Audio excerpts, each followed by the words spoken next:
उदालगुरि जिल्लानि माजबादआव हनुमान जयन्ती फोरबो फालिनाय जादों। समायना आयदाफोरजों हाबाफारिखौ जाफुंसार फोजोबनाय जाबाय। गुबुन बोसोरफोरनि बायदि बे बोसोरावबो माजबादनि सुबुंफोरा माजबाद सोहोरजों नांजाबनाय हनुमान मन्दिराव हनुमान जयन्ती फोरबोखौ गाजा गोमजायै फालियो।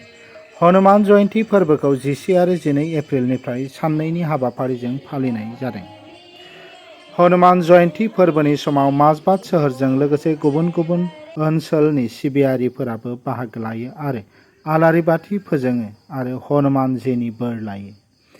गागि नोगोरारि कैलाश आगरवाल, दादान मोहन त्रिपाठी, सन्तोष पाटवारी, गागि नोगोरारि कैलाश आगरवाल, दादान मोहन त्रिपाठी, सन्तोष पाटवारी, देवीदत्त पुरोहित, राजीव दत्त, चंद्रलाल उपाध्याय, मनोज साहू, गोविंद प्रसाद, भमरलाल परिक, पिंकु अग्रवाल बिथांमोना हाबाफारिखौ मोजाङै दैदेनो।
माजबादनिफ्राय जतिनाथनि रिपर्ट, NBT लाइव।